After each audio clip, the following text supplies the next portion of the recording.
사무엘상 3장 1절부터 4장 1절 말씀. 아이 사무엘이 엘리 앞에서 여호와를 섬길 때에는 여호와의 말씀이 희귀하여 이상이 흔히 보이지 않았더라.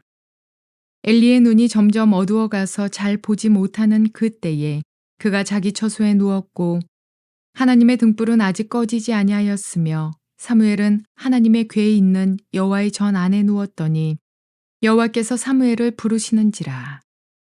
그가 대답하되 내가 여기 있나이다 하고 엘리에게로 달려가서 이르되 당신이 나를 부르셨기로 내가 여기 있나이다 하니 그가 이르되 나는 부르지 아니하였으니 다시 누우라 하는지라. 그가 가서 누웠더니 여호와께서 다시 사무엘을 부르시는지라. 사무엘이 일어나 엘리에게로 가서 이르되 당신이 나를 부르셨기로 내가 여기 있나이다 하니 그가 대답하되 내 아들아 내가 부르지 아니하였으니 다시 누우라 하니라. 사무엘이 아직 여호와를 알지 못하고 여호와의 말씀도 아직 그에게 나타나지 아니한 때라. 여호와께서 세 번째 사무엘을 부르시는지라. 그가 일어나 엘리에게로 가서 이르되 당신이 나를 부르셨기로 내가 여기 있나이다 하니 엘리가 여호와께서 이 아이를 부르신 줄을 깨닫고 엘리가 사무엘에게 이르되 가서 누웠다가 그가 너를 부르시거든 네가 말하기를 여호와여 말씀하옵소서 주의 종이 듣겠나이다 하라 하니 이에 사무엘이 가서 자기 처소에 누우니라. 여호와께서 임하여 서서 전과 같이 사무엘아 사무엘아 부르시는지라. 사무엘이 이르되 말씀하옵소서 주의 종이 듣겠나이다 하니 여호와께서 사무엘에게 이르시되 보라 내가 이스라엘 중에 한 일을 행하리니 그것을 듣는 자마다 두 귀가 울리리라. 내가 엘리의 집에 대하여 말한 것을 처음부터 끝까지 그날에 그에게 다 이루리라. 내가 그의 집을 영원토록 심판하겠다고 그에게 말한 것은 그가 아는 죄악 때문이니 이는 그가 자기의 아들들이 저주를 자청하되 금하지 아니하였음이니라. 그러므로 내가 엘리의 집에 대하여 맹세하기를 엘리 집의 죄악은 제물로나 예물로나 영원히 속죄함을 받지 못하리라 하였노라 하셨더라. 사무엘이 아침까지 누웠다가 여호와의 집의 문을 열었으나 그 이상을 엘리에게 알게 하기를 두려워하더니 엘리가 사무엘을 불러 이르되 내 아들 사무엘아 하니 그가 대답하되 내가 여기 있나이다 하니 그가 이르되 네게 무엇을 말씀하셨느냐 청하노니 내게 숨기지 말라. 네게 말씀하신 모든 것을 하나라도 숨기면 하나님이 내게 벌을 내리시고 또 내리시기를 원하노라 하는지라. 사무엘이 그것을 그에게 자세히 말하고 조금도 숨기지 아니하니 그가 이르되 이는 여호와이시니 선하신 대로 하실 것이니라 하니라.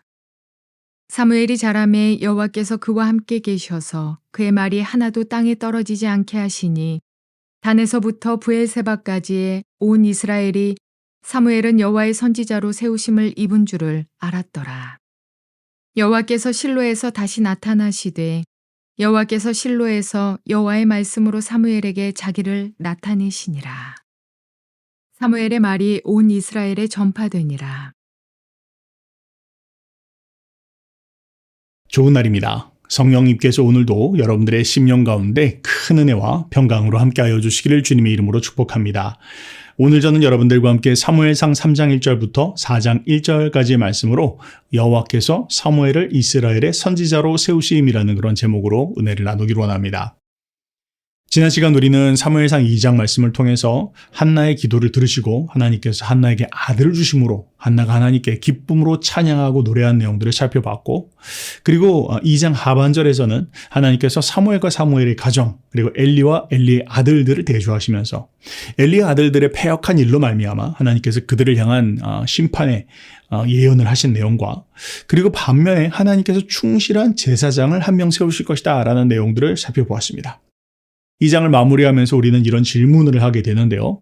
과연 엘리에 대한 예언은 어떻게 성취되어질 것인가? 그리고 하나님 말씀하신 이 충실한 제사장은 누구일 것인가에 대한 부분들을 우리는 질문하면서 마무리를 하게 됩니다.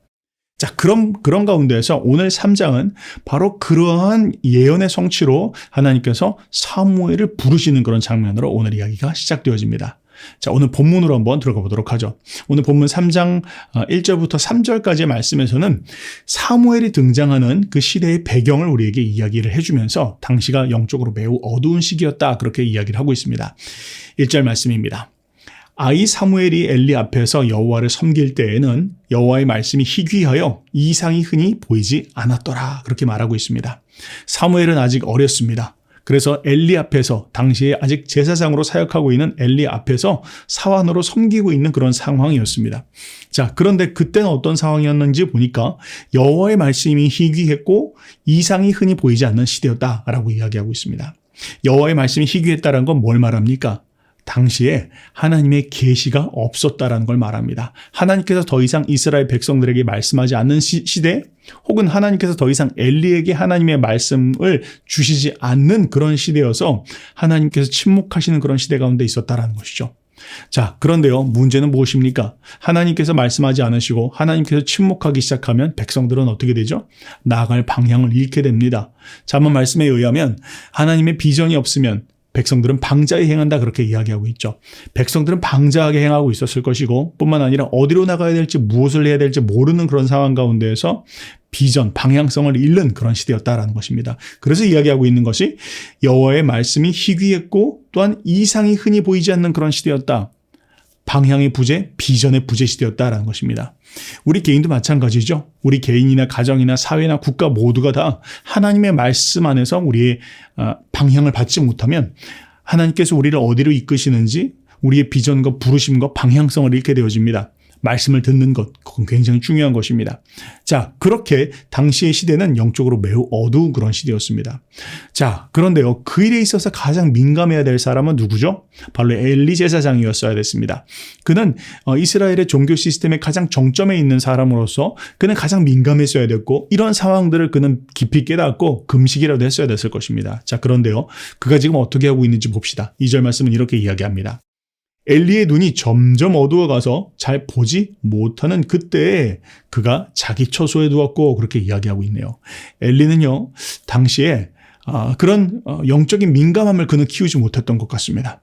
그가 물론 나이가 들어서 눈이 어둡다라는 그런 표현이기도 하지만 영적인 감각을 상실하고 있다, 그렇게 성경은 이야기하고 있고, 뿐만 아니라 그는 누구보다도 깨어서 정말 민족을 위해서 기도해야 될 그때 그가 태만하게도 자기 처소에서 잘 잠을 자더라, 그렇게 성경은 이야기를 하고 있습니다. 자, 그러나요, 그럼에도 불구하고 하나님께서는 이스라엘을 향한 소망을 내려놓지 않으셨습니다. 3절 말씀은 이렇게 이야기합니다. 하나님의 등불은 아직 꺼지지 아니하였으며 사무엘은 하나님의 궤에 있는 여호와의 전 안에 누웠더니, 그렇게 이야기하고 있네요. 자, 이 3절 말씀이 굉장히 중요한 말씀입니다. 여기서 지금 이야기하고 있는 하나님의 등불이라고 하는 것은 성전 안에 있는 등잔대를 이야기하는 것이겠죠. 하나님의 등잔대가 마치 이 본문 그 자체에서 그렇게 딱 이야기하고 있지는 않지만 하나님의 등잔대가 마치 사무엘을 비추고 있는 것처럼 이야기합니다. 여러분, 하나님의 등잔은요, 하나님의 임재를 상징하고 때로는 하나님의 얼굴을 상징하기도 합니다. 하나님의 얼굴이, 그 하나님의 임재가 누구를 향했다고요? 사무엘을 향하고 있었더라, 그렇게 이야기를 하고 있는 것입니다. 자, 그런데요, 사무엘의 위치가 특이합니다. 지금 사무엘이 어디에 누워 있는지 보니까 하나님의 궤가 있는 그 여호와의 전 안에 누웠다, 그렇게 이야기하고 있네요. 자, 여기에 대해서 학자들의 그런 설명들이 여러 가지가 있습니다. 아니, 어떻게 하나님의 전 안에 누워 있을 수 있느냐라는 그런 여러 가지 그런 이야기들이 있지만요, 본문 그거 자체가 이야기하고 있는 것들을 봅시다. 그러면 뭘 이야기합니까? 하나님의 궤가 있는 여호와의 전 안에 누웠다라는 것입니다. 차마 지성소 안에 들어갔을 것이다 라고 생각되어지진 않습니다. 그것은 정말로 1년에 단 한 번 들어가는 곳이니까요. 그러나 아마 사무엘이 성소 안에 누워 있었던 것 같습니다. 자, 그러면 사무엘은 왜 거기에 누워 있었습니까? 라는 그런 질문들을 우리는 당연히 하게 되겠죠. 자, 본문의 흐름과 맥락들을 여러 가지로 묵상해 봤을 때 우리는 이렇게 생각해 볼 수 있습니다. 첫 번째, 그가 하나님의 궤가 있는 곳에 누웠다, 그렇게 이야기하고 있습니다. 하나님의 궤는 무엇입니까? 하나님의 말씀이 흘러나오는 것입니다. 하나님의 계시가 흘러나오는 곳이다라는 것이죠. 사무엘은요, 하나님의 말씀이 기근, 하나님의 말씀이 가란 그 시대 가운데에서 하나님의 말씀을 구했던 것 같습니다. 하나님께서 말씀해 주시기를, 하나님께서 계시를 부어주시기를 사모하는 마음으로 하나님의 궤가 있는 곳 가까이 누웠던 것 같습니다. 그렇다면 성소와 지성소를 가르고 있는 그 막을 넘어서진 못했지만 어쨌든 그 성소 안에서 하나님의 말씀이 임하기를, 하나님께서 우리에게 계시를 주시기를 사모하는 마음으로, 듣는 마음으로 아마 그곳에 있다가 잠들었던 것 같습니다. 뿐만 아니라 왜 그곳에 있었을까라고 한번 생각해 봤을 때 그는 아마 그곳에서 진지하게 하나님 앞에 기도를 드렸을 것입니다. 자, 여러분 한번 상상을 해볼까요? 성소에 들어가면요, 왼쪽에는요 등잔대가 있고 오른쪽에는 이스라엘의 12지파를 상징하는 진설병이 놓여져 있습니다. 그리고는 그 앞에 향단이 있고 그 뒤에 막이 있고 그 뒤에 법궤가 있습니다. 법궤 안으로는 그 막 뒤로는 넘어갈 수가 없습니다.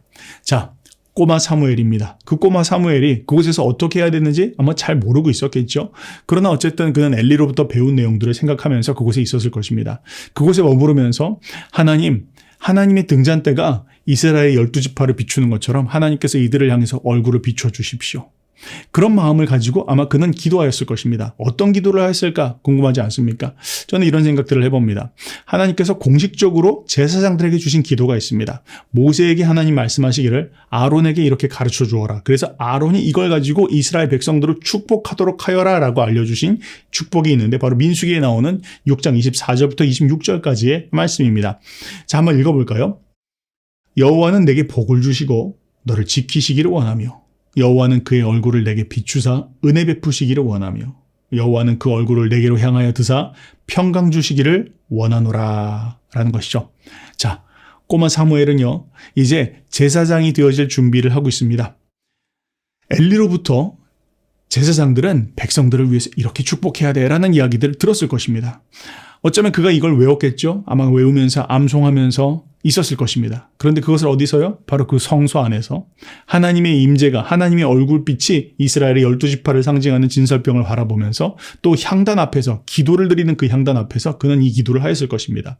여호와여, 여호와께서 이스라엘 백성들에게 복을 주시고 이들을 지켜주시기를 원합니다. 여호와께서 이 이스라엘 백성들의 얼굴을 비춰주셔서 은혜 베푸시기를 원합니다. 여호와께서 그 얼굴을 이스라엘을 향하여 드사 평강 주시기를 원합니다. 라는 그런 기도의 제목을 가지고 하나님 앞에 기도하였을 것입니다. 기도의 파수꾼의 역할을 했을 것이다 라는 것이죠.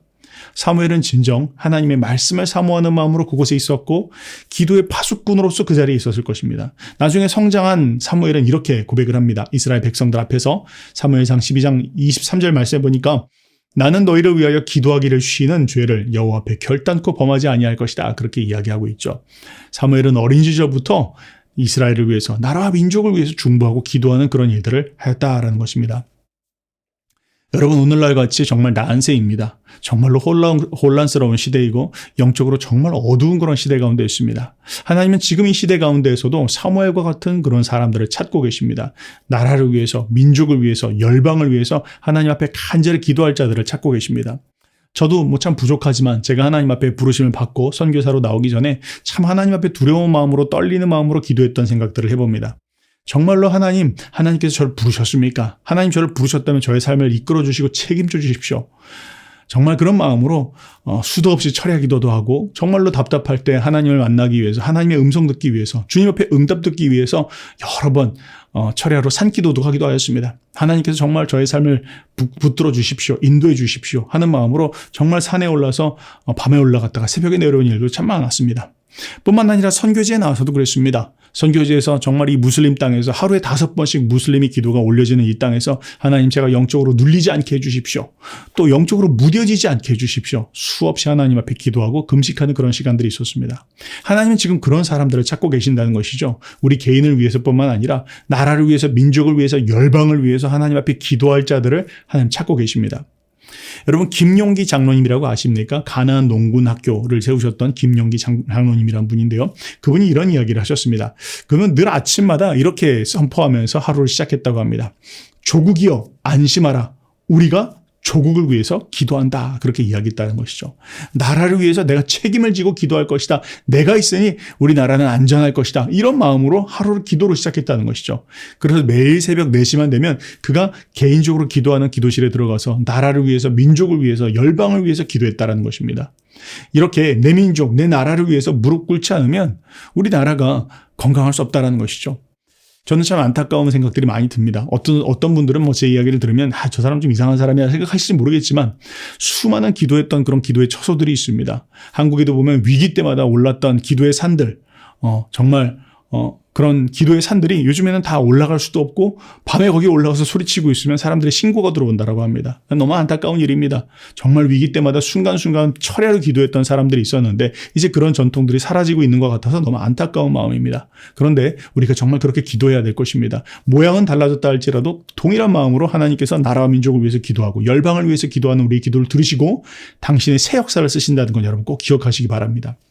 자, 그런 가운데에서 4절부터 9절까지는 이제 어린 사무엘을 구체적으로 부르시는 그런 장면들을 이야기합니다. 4절 말씀에 여호와께서 사무엘을 부르시는지라 그가 대답하되 내가 여기 있나이다 하고 그렇게 이야기하고 있습니다. 자, 뭘 이야기합니까? 하나님께서 사무엘을 드디어 부르셨고 사무엘에게 하나님의 말씀이 임하였다라는 것입니다. 굉장히 놀라운 이야기입니다. 당시의 시대가 어땠다고요? 당시의 어둠이 굉장히 짙은 시대였습니다. 하나님의 말씀이 계시가 임하지 않는 그런 시대였는데 누구에게요? 하나님의 말씀을 듣고자 하나님의 궤 앞에 나가고 하나님 앞에 나가서 중보하고 기도하는 그런 사람들에게 하나님께서는 그 어둠을 뚫고 당신의 말씀을 주신다라는 것입니다. 사무엘이 그렇게 하나님의 음성을 들었다라는 것입니다.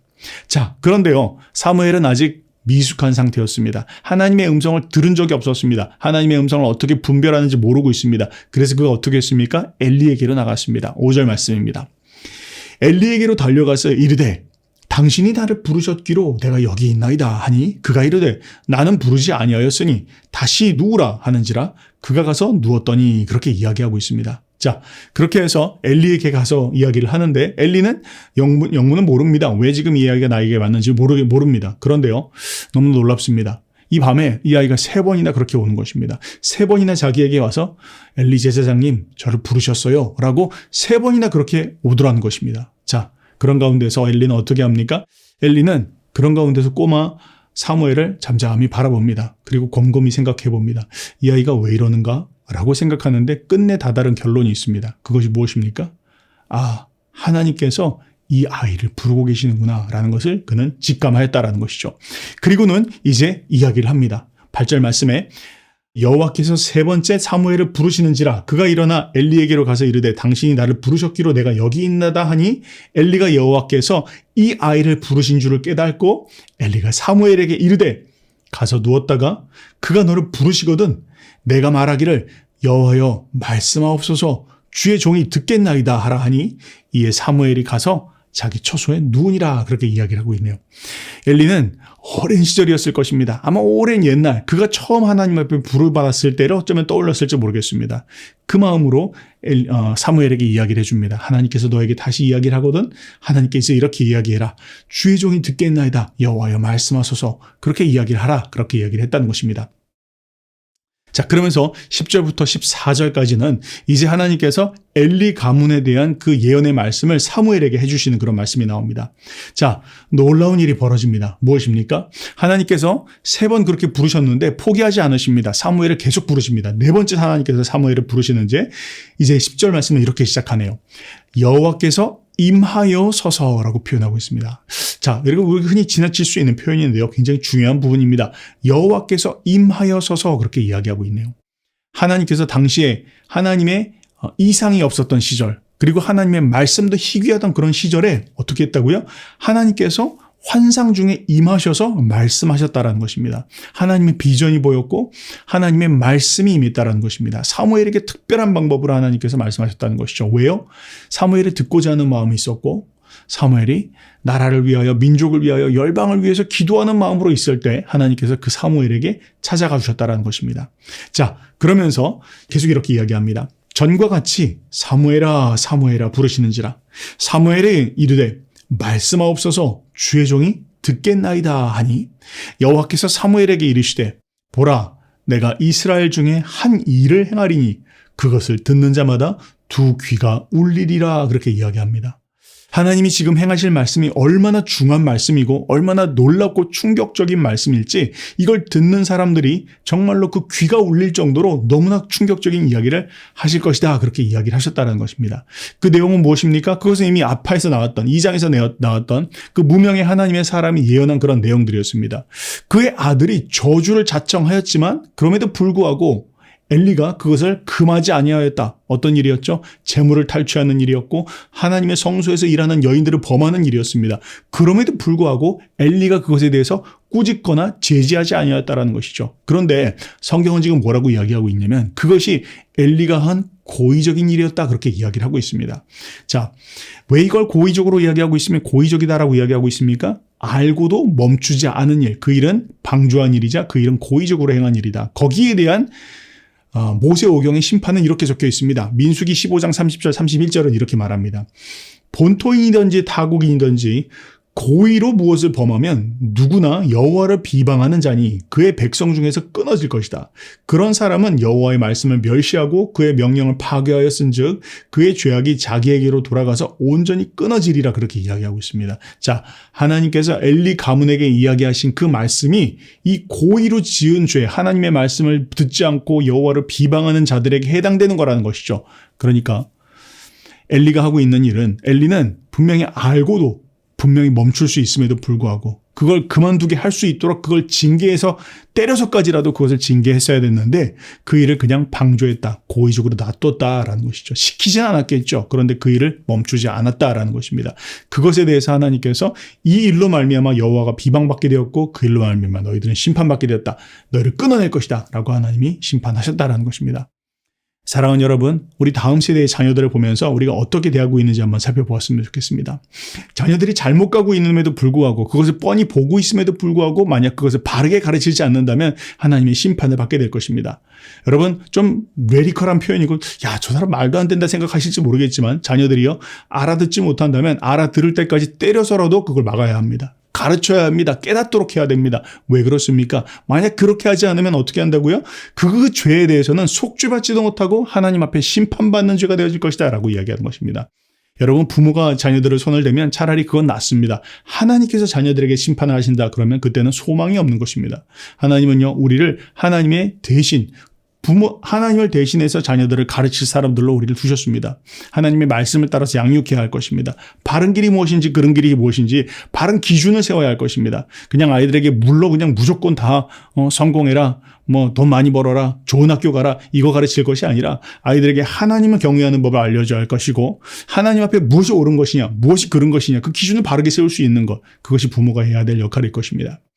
그 다음 15절부터 18절까지 말씀해 보면 사무엘이 이제 드디어 그 엘리 가문에 대한 멸망의 예언을 전해주고 있는 내용들을 봅니다. 자, 15절 말씀은 이렇게 시작합니다. 사무엘이 아침까지 누웠다가 여호와의 집의 문을 열었으나 그 이상을 엘리에게 알게 하기를 두려워하더니 그렇게 말하고 있습니다. 뭘 말합니까? 아마 사무엘이 이 밤을 샌 것 같습니다.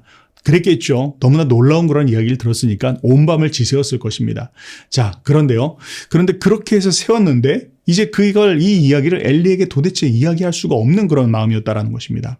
자, 그런 가운데에서 그렇게 해서 아침에 문을 열었는데 사무엘이 그 이야기들을 하기를 두려워하니까 이제 엘리가 사무엘에게 찾아와서 이야기를 하기 시작합니다.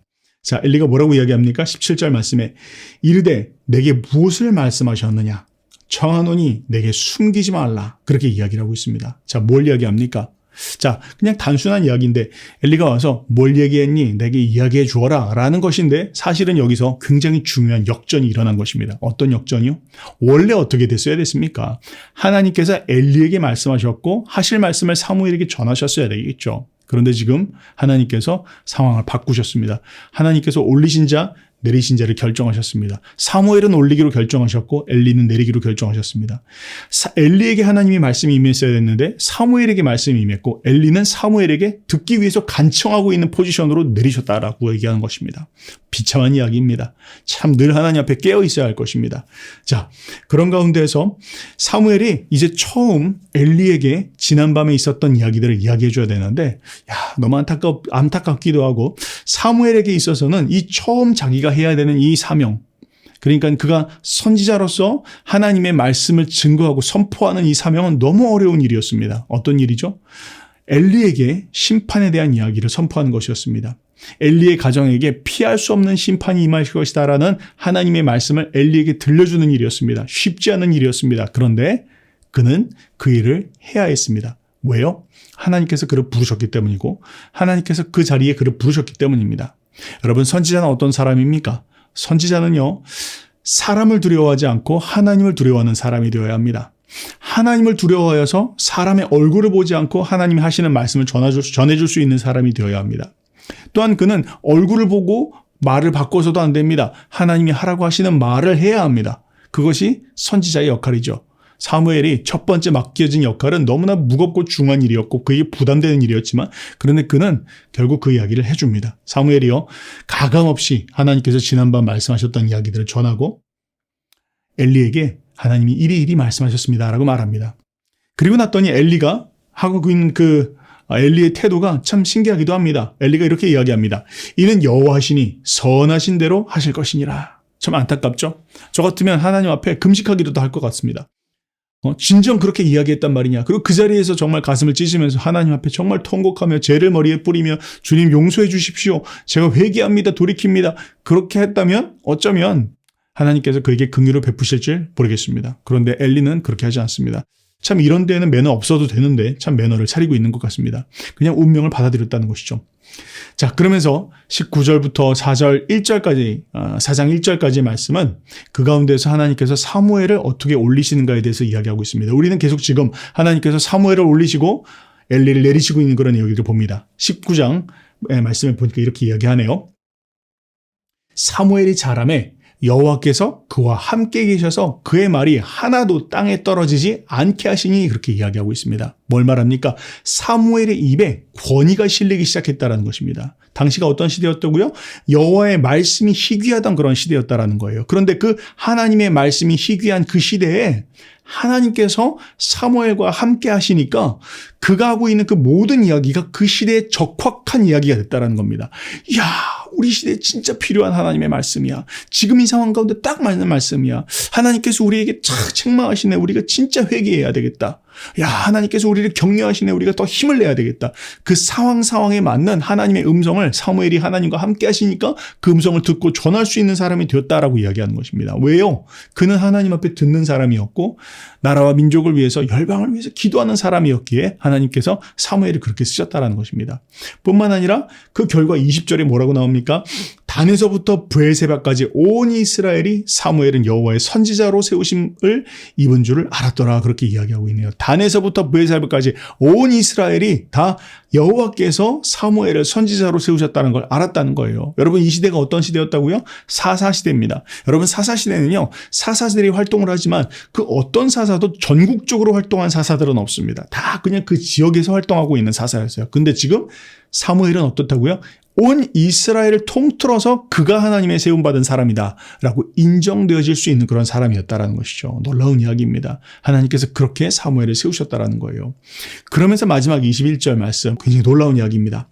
여호와께서 실로에서 다시 나타나시되, 다시 지금 나타나신 거예요. 그런데 여호와께서 실로에서 여호와의 말씀으로 사무엘에게 자기를 나타내셨다, 그렇게 이야기합니다. 뭘 이야기합니까?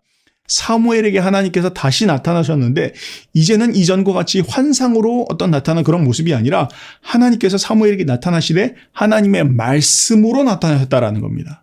사무엘이 어떻게 하나님을 만났다고요? 하나님의 말씀을 통해서 하나님의 계시를 듣고 하나님의 임재를 느끼고 하나님과 교제를 하고 하나님부터 방향을 받았다는 겁니다. 하나님의 말씀이 사무엘에게 부어졌다는 걸 이야기합니다. 그래서 결국 사무엘을 통해서 온 이스라엘 가운데 하나님의 말씀이 풍성하게 넘치게 되었다라고 그렇게 지금 이야기하고 있는 것입니다. 자, 오늘 이 말씀, 이제 우리 3장 말씀을 정리를 하면서요. 오늘 우리는 하나님께서 사무엘을 세우시고 엘리를 내리시는 그런 내용들을 보았습니다. 사무엘의 모습을 통해서 우리는 배워야 할 것입니다. 하나님의 말씀을 귀하게 듣는 마음으로 하나님 앞에 나아가야 할 것이고 또한 중보하는 마음으로 나라와 민족과 열방을 위해서 나가야 할 것입니다. 그때 하나님께서 우리에게 주시는데 무엇을 주신다고요? 하나님의 말씀을 주실 것입니다. 하나님의 계시를 열어주실 것입니다. 하나님께서 시대에게 말씀하시는 무슨 뜻인지를 우리에게 들려주실 것입니다. 그리고 그것은 그 말씀을 듣고 선포하는 우리의 말들은 땅에 떨어지지 않을 것이다. 권위를 얻게 되어질 것이다. 그리고 온 백성들이 그 말씀을 듣고 참 우리에게 주시는 말씀이다. 듣게 하실 것이다. 라는 것입니다. 여러분, 그런 모습으로 하나님 우리가 섰으면 좋겠습니다. 하나님은 우리를 누구로 세우셨다고요? 우리를 레위지파로 세우셨다라고 하셨습니다. 모든 영역과 지역 가운데 하나님은 우리 그런 하나님의 제사장으로 세우셨다라고 말하고 있습니다. 우리에게 하나님의 말씀이 임해야 할 것입니다. 그 사모하는 마음으로 나가야 될 것이다. 라는 거 우리가 오늘 말씀을 통해서 마음 깊이 새겼으면 좋겠습니다. 그렇게 승리하시는 저와 여러분들 되시기를 주님의 이름으로 축복합니다.